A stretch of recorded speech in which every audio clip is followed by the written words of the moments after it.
নবী হওয়ার আগে বিশ্বনবীর ইবাদত ছিল চিন্তার ইবাদত। আমরা অনেকে মনে করি শুধু তাসবিহ পড়াই ইবাদত, জিকির করাই ইবাদত, শুধু কোরআন তেলাওয়াতই মনে হয় ইবাদত, শুধু কিয়ামুল লাইল করাই ইবাদত। কিন্তু বিশ্বনবীর সাহাবী যিনি ইসলাম আমাদের চেয়ে ঢের বেশি বুঝেছেন, তিনি বলেন আল্লাহর এই সৃষ্টি শৈলী, এই সৃষ্টি নৈপুণ্য নিয়ে 1 ঘন্টা চিন্তা করা, ক্রিটিক্যাল থিঙ্কিং করা, সারা রাত নফল তাহাজ্জুদের চেয়েও সেরা।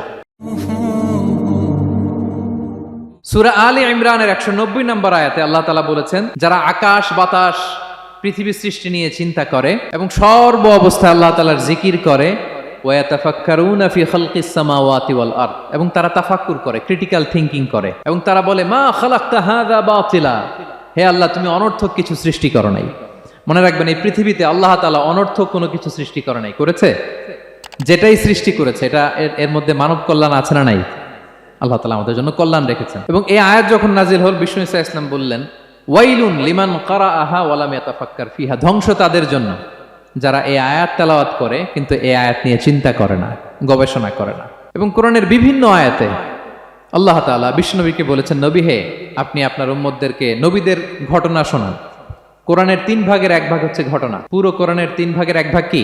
ঘটনা, স্টোরি টেলিং। কারণ গল্প মানুষের মনে দাগ কাটে।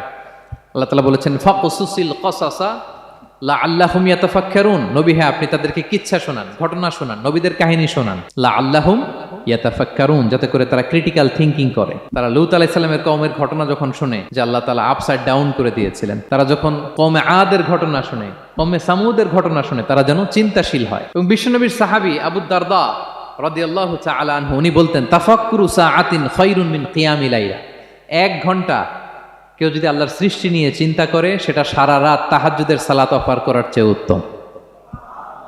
আমরা অনেকে মনে করি শুধু তাসবিহ পড়াই ইবাদত, জিকির করাই ইবাদত, শুধু কোরআন তেলাওয়াতই মনে হয় ইবাদত, শুধু কিয়ামুল লাইল করাই ইবাদত। কিন্তু বিশ্বনবীর সাহাবী যিনি ইসলাম আমাদের চেয়ে ঢের বেশি বুঝেছেন, তিনি বলেন আল্লাহর এই সৃষ্টি শৈলী, এই সৃষ্টি নৈপুণ্য নিয়ে 1 ঘন্টা চিন্তা করা, ক্রিটিক্যাল থিঙ্কিং করা, সারা রাত নফল তাহাজ্জুদের চেয়েও সেরা।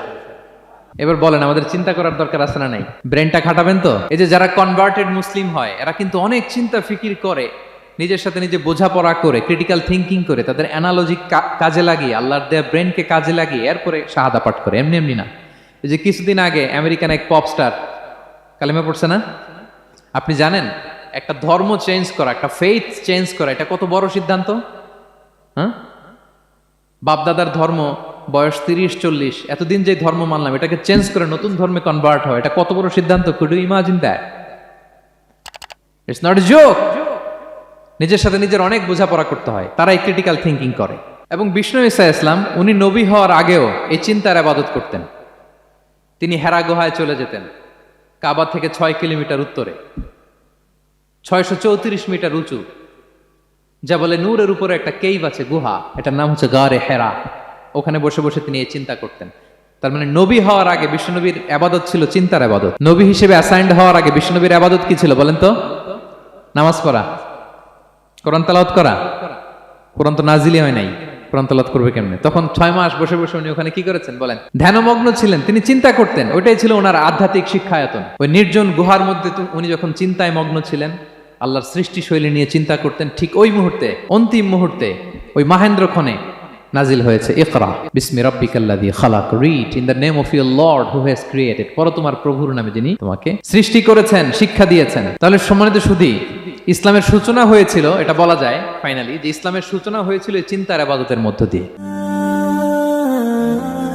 B a part of our vision, do listen and share the খায়র।